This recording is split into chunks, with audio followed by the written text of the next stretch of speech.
All right, we are going to take a look at the second coding challenge, a variation on FizzBuzz. I'm going to do this in RStudio. Now I just installed this on my computer, so right now I'm under Tools, Global Options, and Appearance to set the theme to Dracula. Hit Apply. We will restart RStudio. That's fine, I haven't done anything yet. Let's maximize this, and now this is just a little bit easier on the eyes. I'm going to zoom way in so that you guys can actually see. And let me change one more thing. Here we go, pane layout. That should be under global options also. Tools, global options, pane layout. So we got some options here. I'm going to have my source code on the left, my console on the right, and then these other things, I'll leave them alone as they are, but this is just going to make it so that things are where I want them to be. So I've got my code up here on the left. I've got the console, so I've got R actually doing stuff on the right. I'm just going to maximize these two screens. One other important thing. Let's go ahead and organize this as a project. We'll put it in a new directory as a new project. The directory I will put into my Spring 2024 365 folder. Hit open, and we're going to create a folder inside of that called Coding Challenge 2. And we'll even start with a Git repository on this. And this will just keep everything organized for us. If you're doing this on Replit, it's automatically doing a lot of this work for you in the background. So don't sweat it. And of course, there we go. And actually let's take a look at Git also. I haven't integrated this with my GitHub account. I'll worry about that in the future. So we are doing FizzBuzz / Fibonacci. So I'm not going to do as direct a walkthrough as I did last week, but I'm going to show you a few important tools we need. So basically I'm just going to be exploring here some of the concepts. So let's think about what tools we need. So one is we need to be able to repeat things. Repetition. I'm going to, in the assignment, I ask you to count from 0 to 1,000, and obviously you don't want 1,000 lines of code that you're manually doing. A big part of what we want to use R for is to have it make it easy for us to automate our thoughts. So rather than asking, is 3 divisible by 3, is it divisible by 5, and just going line by line for every item, we want to set up a way to have R figure that out for us and then repeat rapidly. You know, get the computer to do the hard work, or at least to do the grunt work. We need some comparisons, and especially about divisibility. And we're going to need vectors, which you've seen in the data camp tutorial assigned last week. And then very helpful, technically we're not supposed to see this until next week, but we might as well. We're going to use functions. So let me start by giving you a function. So to define a function, we start by giving it a name. And we assign into that name the keyword function. You see that turn purple because RStudio is highlighting syntax for us. Purple things are important. And then we need some parameters, some arguments we give to this. So it might be x, y, and z. And something you'll see me do is z equals, say 10. This is a default argument in a function. So for example, if we want to count from x to z by units of y. So let's say we have func name of, let's say, 1, 1, 10. That should turn into 1, 2, 3, and so on up to 10. If we had, say, 1, 2, 10, then we might want to go 1, 3, 5, 7, 9, and stop there. So that's what we're driving towards here. In order to get that, another thing that's going to be helpful here on vectors is sequence. So if we go help, quotation marks, SEQ for sequence, we will get some help on sequence generation. And you can see that this goes from something, no, you can't quite see that. Zoom up, move that up a little bit. We can go from 1 to something else by some, length, by some amount. So if we say, I'm going to throw myself down here. If we say, let's get a sequence from 1 to 10 by 3, we get 1, 4, 7, 10. By 2, 1, 3, 5, 7, 9. So exactly what we had here. Here I've got the order slightly different.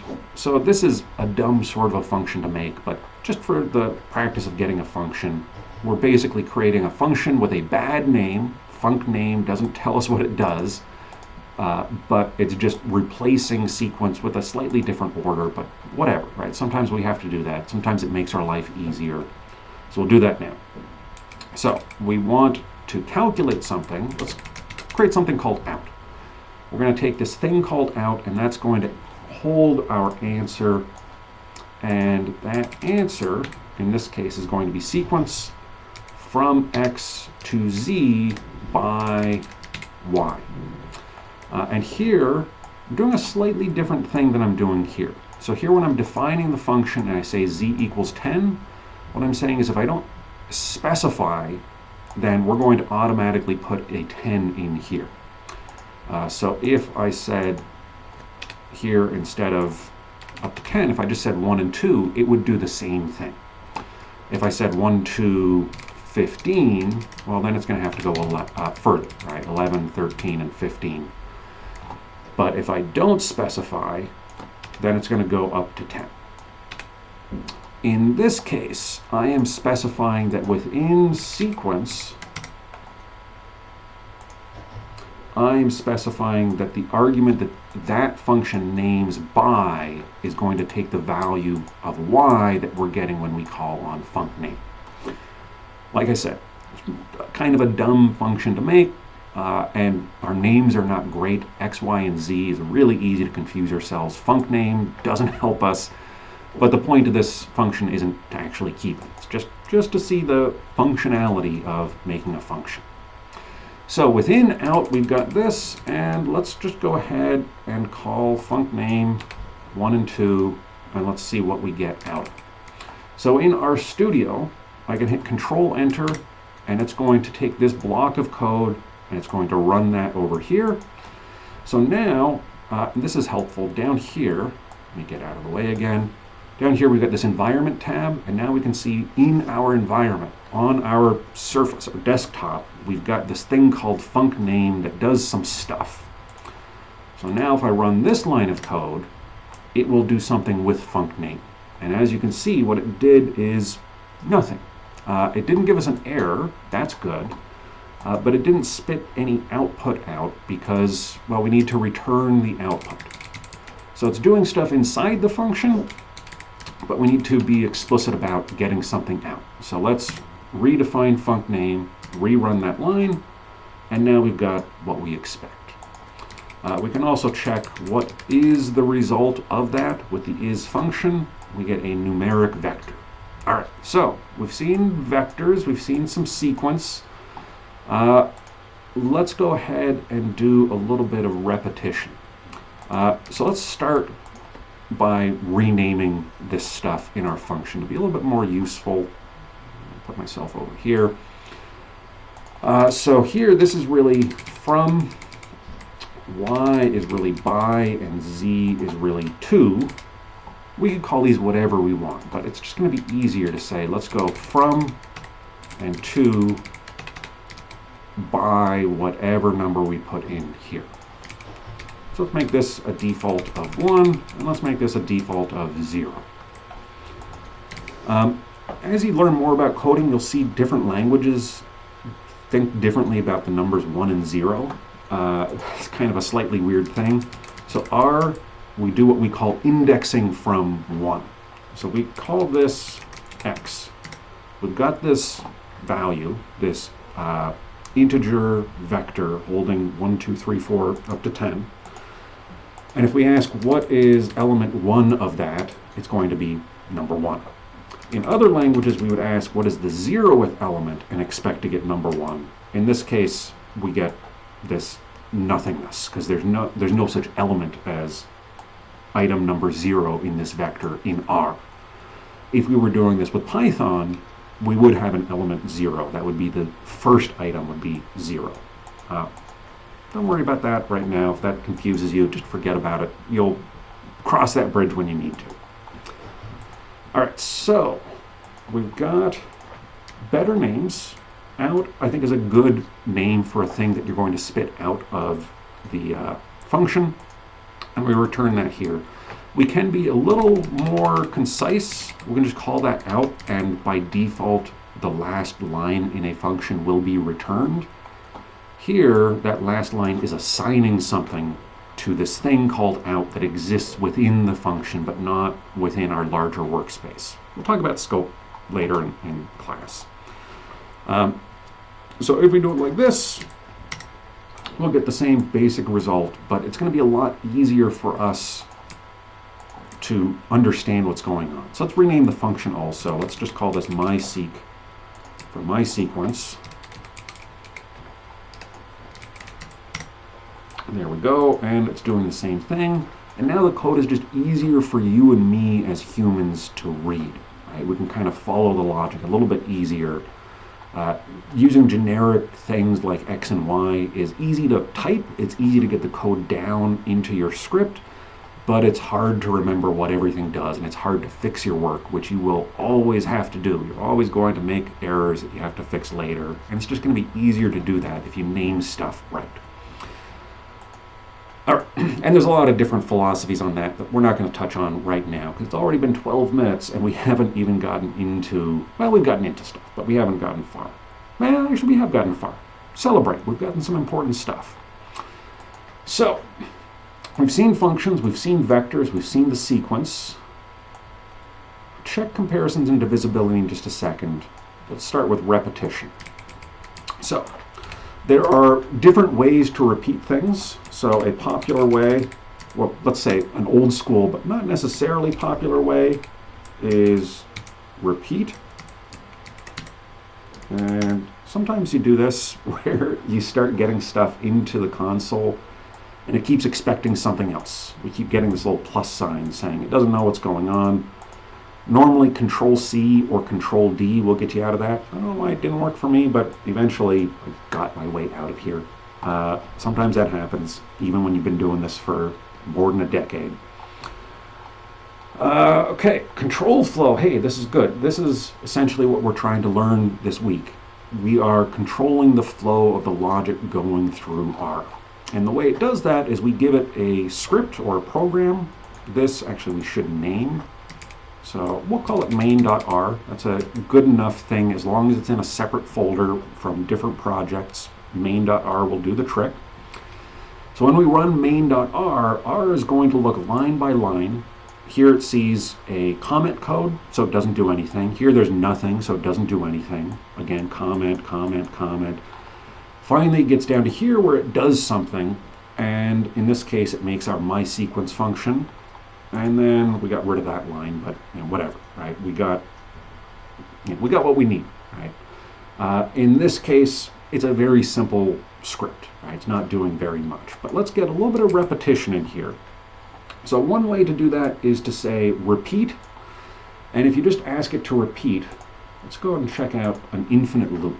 So if we say repeat, I believe we need curly braces. Let's just double check that. Going to show us, here we go. All right, it's not going to show us, but we'll get to that in a second. If we say repeat, print, all work and no play makes Jack a dull boy, carriage return. So this is an infinite loop, and we can see if we check if it will let us, I might crash my computer doing this. I'm just going to hit this little stop button. Let me show you up here. This little stop button. Just keep pressing that until it says it's telling me R is not responding. Do you want to terminate R now? Yes. It stops. It's going to reset stuff. So repeat on its own, not great. And notice also we've lost all our work, which in this case is actually a good thing. Another thing, I'll show you when we get more complicated things.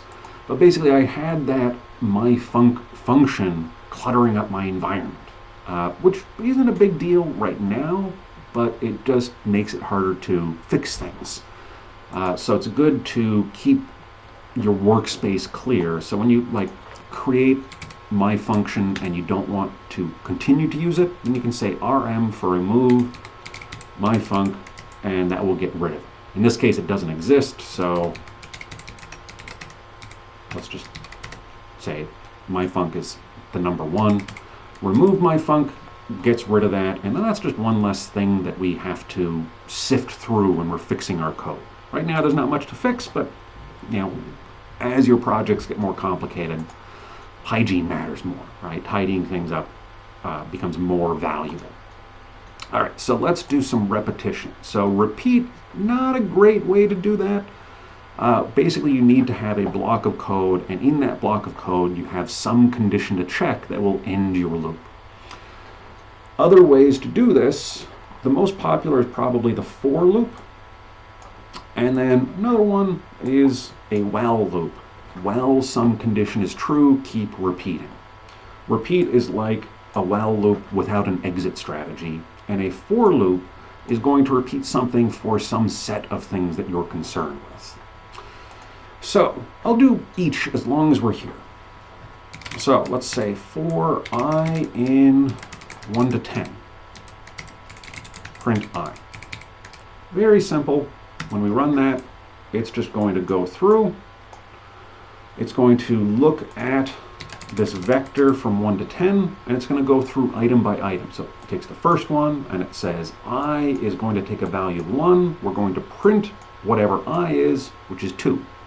Then it goes to the next one. It says I is now equal to 2. We're going to print whatever I is. We're going to print 2. Right? And so on until we get to the end of our vector. It prints 10, and then it's done. So let's try a for I in 1 to 10. Whoops. If you do nothing in the code, you get nothing. Let's do it here. I mentioned this the first week. R is a very iterative, interactive language. So very frequently we'll have stuff that we're trying to build a program in our script over here on the left, but we'll test our code in the console on the right. Which is a good way to kind of fiddle with stuff, make sure it works the way you want, but then you want to make sure that you copy that into your script. A nice easy way to do that is in the History tab. You can say, oh, this was a helpful line. Let's go ahead and plug that into the source code, which is another word for our script or our program or our main.r file. All right, we don't want that here, and we don't really need to see this right now. Let's save our screen space. So let's, instead of print, let's use our mySequence function, and let's say by equals I, and 2 equals 100. Let's make it 25, something a little bit more manageable. So let's see what we get. Error, could not find mySequence. Common mistake, and that's because we didn't load that into here. And actually, no, let me also get rid of I. Control Enter here, and we get mySequence in. Now we try our for loop. We still get I. But we're getting something, but it's not doing what I want. Maybe I want to print out the result. Okay, that's closer. Oh, you know what? Let's do it like this. We'll say out. Let's just call it X. Be lazy. Is mySequence by equals I. 2 equals 25. and then we'll print x. X not found. There we go. All right. So let me move out of the way again. So what we've done here is first I is 1. So we use my sequence where we go from 0 to 25, counting by 1. So we go 0 up to 25. And then our next row, we're counting by 2s, so 2, 4, 6, 8, up to 24. Then we're going by 3s. Again, we fall short of 25. We do get a 25 when we count by 5s, predictably. And eventually we're counting by 10s, so we go 0, 10, 20. There's nothing more in that sequence less than or equal to 25, so we run it. So that was a for loop. Let's try a while loop. So we'll say while some condition is true, let's say while x is less than 25, and let's just clarify x is going to be equal to 1. Sorry, you can't see that. So make x equal to 1, assign that value to the variable x, and then while x is less than 25, we will print x, and then we will say x equals x times 2. When we run that, we'll get an error. The condition has length greater than 1.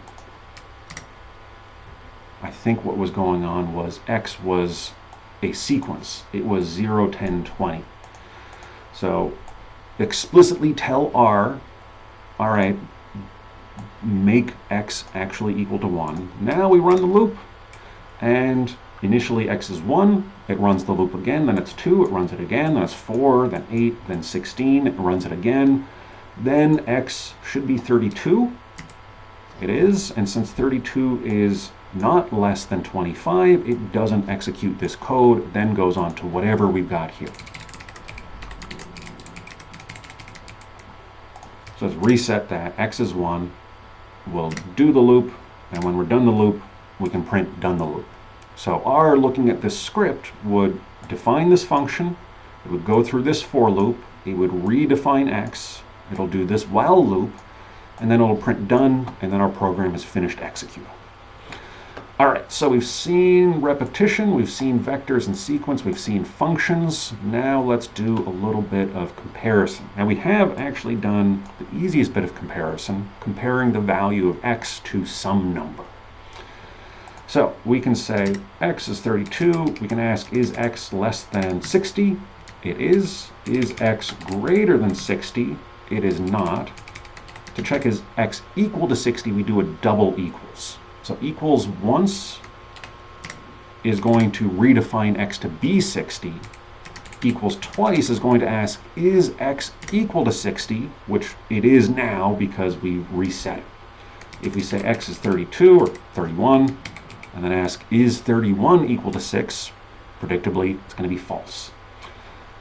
And then the other one, an exclamation mark is a negation in programming. It means not this. So is x not equal to 60? Well, if x is 31, then that is true. 31 is not equal to 60. So we've got those comparisons. Those are nice and easy. Now for divisibility, what we want to do, let's see if we can do it like this. We'll do a vector from 1 to 10, %, 3. So what this is doing is it's taking the numbers from 1 to 10, and then for each one of them, it's doing 1, %, 3, which gives us a result of 1. Now if we did 1% divide %3, we will get 0. This will be a little easier to see if we do 12 divided by 3, or 12% %3. And let's pull up the help page for these, help quotation, and then these.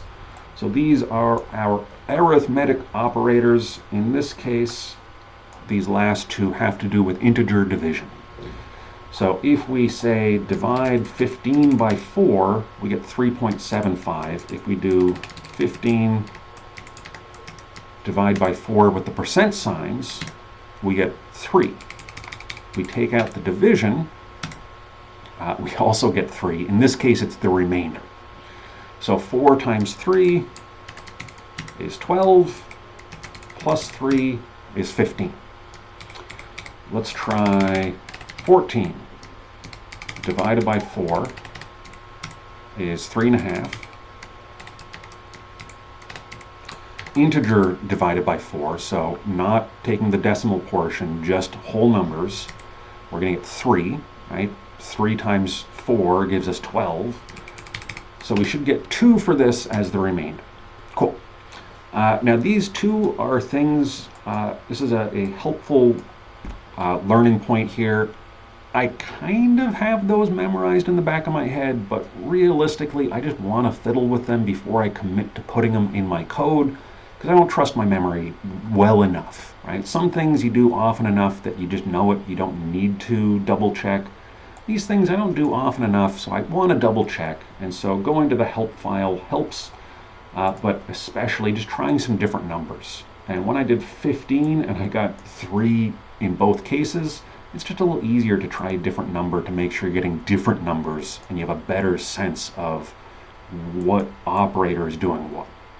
So here we're dividing 14 by 4 without remainders, and then here we're seeing what is the remainder from that. All right, so that tells us something about divisibility. So let's go back to wherever I had that.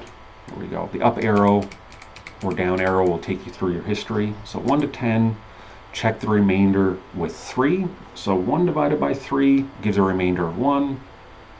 2 divided by 3 gives a remainder of 2. 3 divided by 3 gives a remainder of 0. So that is divisible by 3. Right? Just to line this up, we can see not divisible, not divisible, divisible by 3. Not divisible, not divisible, divisible by 3. Get up to 9, divisible by 3. So if something is divisible by 3, let's go ahead and make a function for that. Div by 3 will be a function. We'll take as an input some number we'll call n. It's just a nice generic one. Sometimes these short variable names are not helpful. In a case like this, n is kind of predictable. You can tell within the function when we're looking at the number n what's supposed to happen. So for here, we can say our remainder is n %3, and then we can say if the remainder is 0, then we want to return true. All caps true is a boolean value. So if we say true like all caps, that's something. If we say no all caps, error true not found. If we say capital T, it translates that to true. If we say, play around with it, you'll see a bunch of stuff. But this all caps true, this is a special type of data, right? So we've seen integers, we've seen real numbers with decimal points, we've seen text, and then all this true and false stuff. So here's text, all this true and false stuff, these are Boolean values. It can only be true or false. So when we're doing comparisons, we get a Boolean value out, a true or false. So let's see if div by 3 works for 3, and then let's see if it works for 5. So we run that, can't find the function. Let's load the function, let's try it again. 3 is divisible by 3, 5, it's not telling us. So the way I've made this function is incomplete. It will tell us if it's divisible by 3, but it doesn't tell us otherwise. So then we can just add one more thing, return false. By 3 we get true, by 5 we get false. Good. So we've got a way to test if something is divisible by 3. Let's go ahead and improve this. So, if you haven't already put this into Replit or RStudio or wherever you're playing with R, pause, get this in, make sure it makes sense. I'm going to strip this down. So this function is very explicit. It tells us everything that is going on, and sometimes we need that. If you're writing code for like a bank, you need to be very, very explicit. And it's good to kind of be a little verbose, right? To put a little bit more in there than you want. Now, if you're trying to really impress other coders, sometimes what you do is write code that may be hard to read, but is very concise, very elegant. So we're going to make this function more elegant, and we're going to kind of push it to the extreme. As you get more comfortable, this extreme will feel more comfortable. Right now, your functions should probably look a lot more like this. But let's go ahead and take a look at how we can strip this down. So first off, we're checking something and returning true, and if we return true, we're done the function. If we don't go through this if statement, then we return false. So right off the bat, let's see if this works. That worked. So we didn't have to explicitly say return false for the last line. Now if we do that here, I think we're going to get an error. Oh, it actually worked. What do you know? Cool. Life lesson, try it, right? Fiddle around, run the code, see if it works, and if it doesn't, then fix it. All right, so we're a little bit clearer, or a little bit more concise, fewer words, fewer keystrokes, but we can make this even simpler. We can say remainder equals 0. And let's just comment that stuff out. See if it works. Still works. So what's going on here is we're saying if the remainder is 0, we're going to get a true. Right? So if 0 equals 0, we get true. If 1 equals 0, well, it's not, so we get false. So here, we get the same result with remainder equals 0. But as long as we're doing that, we don't really need to name it remainder and then compare. We can just put that code here and get rid of this. Let me just make that a little neater. Indents aren't a big deal, but they do make it easier to read your code. If everything was just aligned with that left side, it would just be a little harder to see where is a function, where is a loop, all that stuff. But here we've got divs by 3. We run it. It works. Good. I'm going to show you another repetition thing. Apply is a family of functions. Let's pull this up and help. So the apply functions, there's a lot of different options, but the simple one is sapply, for simple apply. We're going to apply something over something else. We got an sapply example down here. Let's do sapply, apply, there we go. So we're going to apply over x some function. So let's apply over the numbers up to 25. Div by 3. So that sapply, we look at each of these first 25 numbers and we put it into the div by 3 function and we get whatever the result is. So 1 not divisible by 3, 2 not divisible by 3, 3 is. Here's 6, 9, 12, there's 24. This is going to be a very useful way to do repetitive things. We'll talk later in the semester, but we call this vectorizing.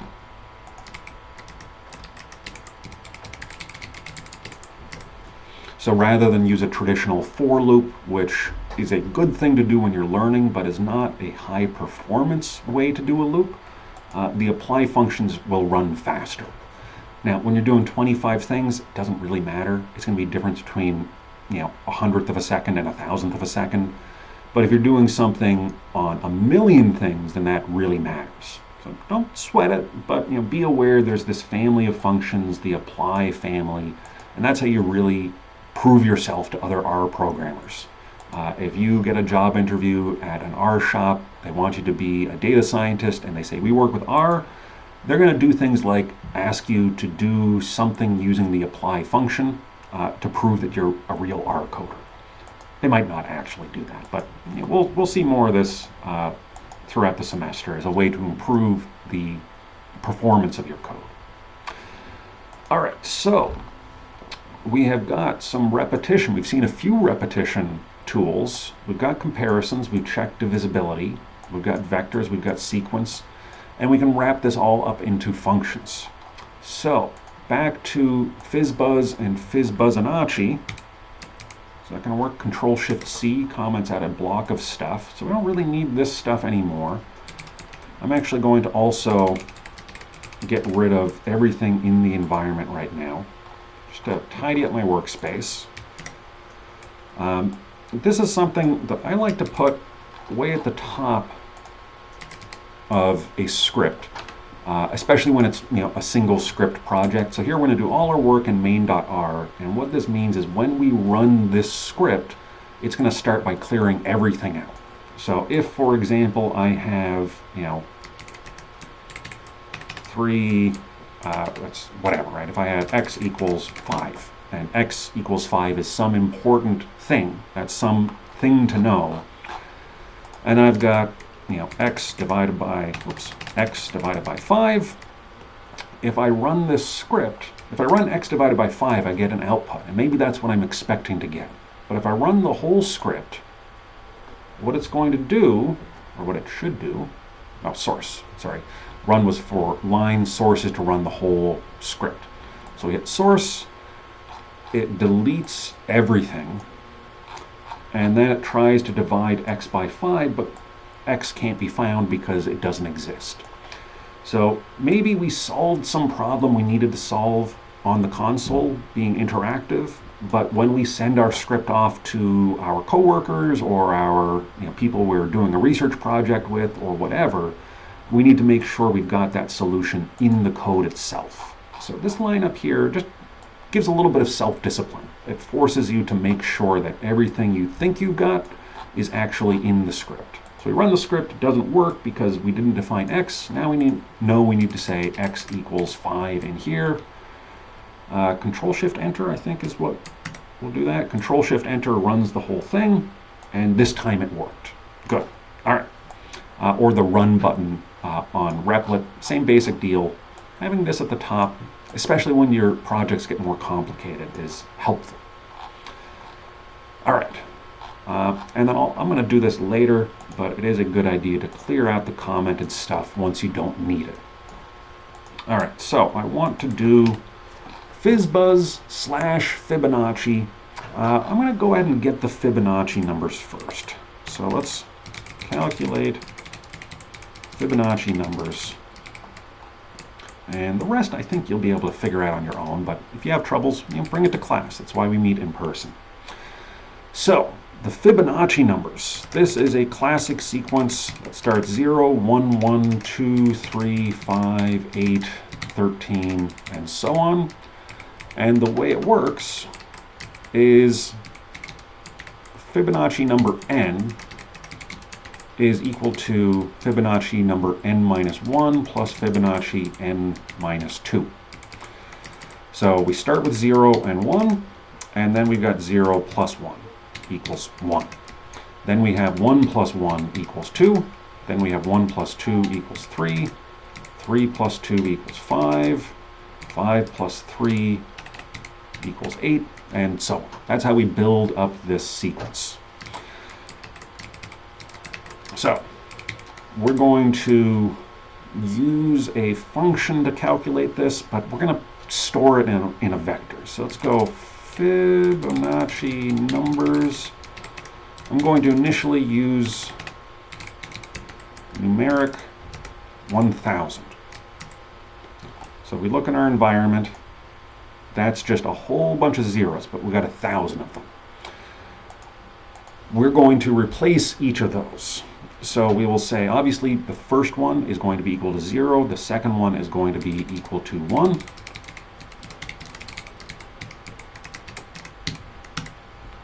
So now if we look in our environment, we can see, can we see? Oh, whoops, I haven't run that yet. We run this line of code, now we can see we've got 0 and then 1.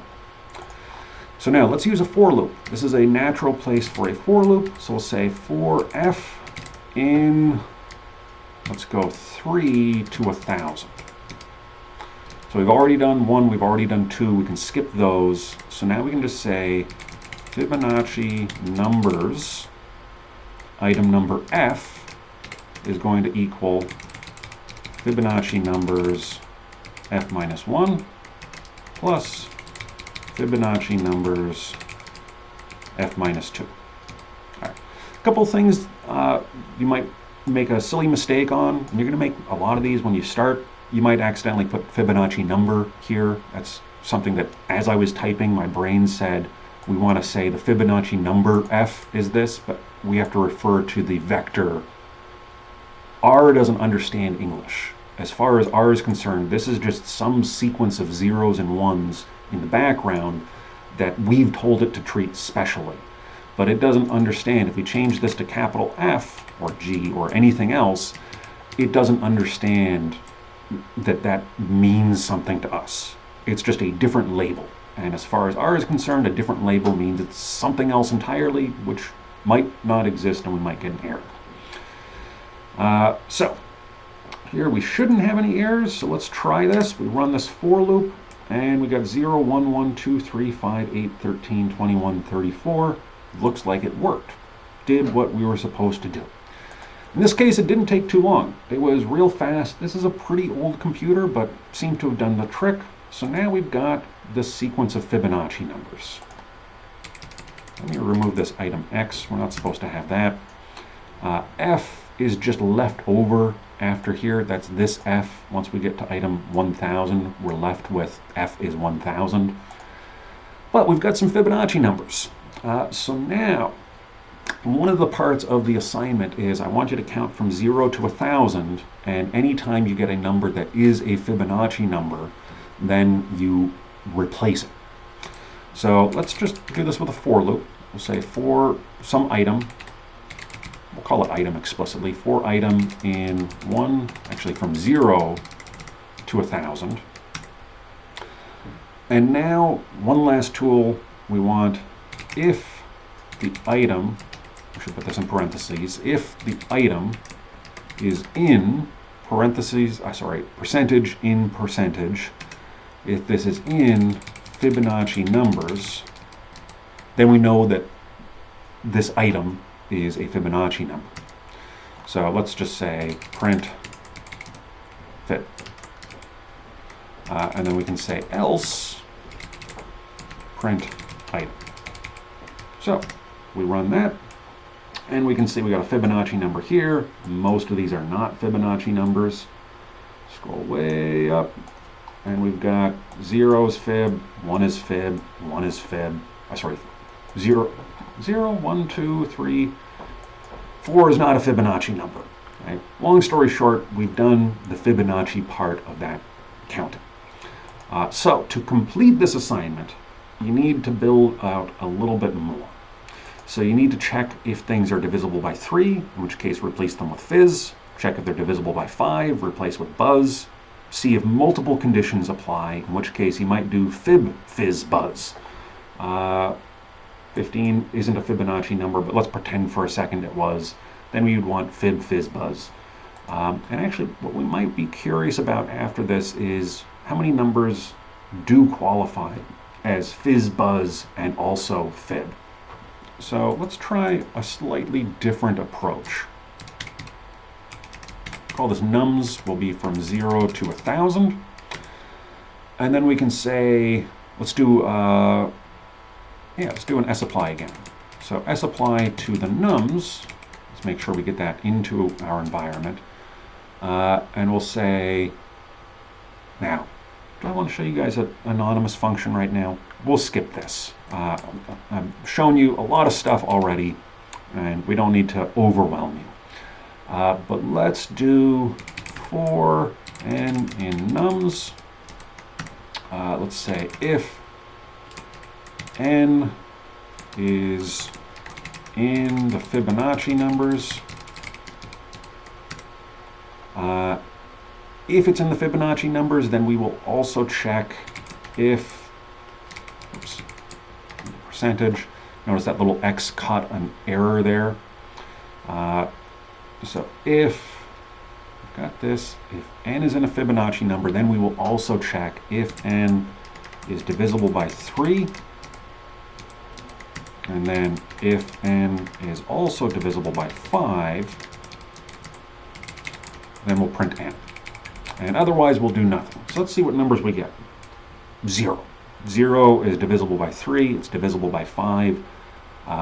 It is a Fibonacci number, but none of the other Fibonacci numbers were divisible by 3 and 5. This makes me a little curious. How far can we go? So let's make one other modification here.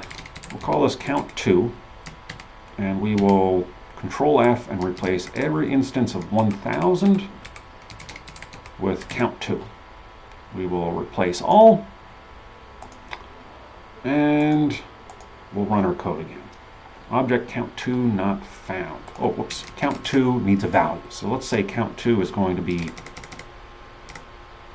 1,000,000. Right, so let's Control-Shift-Enter, run the whole thing. Okay, this is going to take way too long. Let's stop there. Control-Shift-C, let's comment that out. Control-Shift-Enter, run the whole thing. So now notice it's going real slow. We've got this little stop button up here saying it's taking a long time. And it's not really giving us much indication about what's going on, but it's checking a lot of stuff. I don't know if you can hear the fan on my computer just going nuts, churning through all this stuff. Sometimes you get a situation like this and you say, maybe this for loop wasn't efficient enough. Maybe I should do something else. Or maybe it works. In this case, I think 1,000,000 was a little bit too big. So let's change this to 10,000. Let's see if we get anything in the first 10,000. Cool. So we got a result. Within the first 10,000 Fibonacci numbers, we do have a number that would turn into Fizzbuzz if we did the Fizzbuzz challenge on that. All right. In any case, I have gone way too long, so let me stop here. If you got questions, ask in the usual places, and I will talk to you in the future.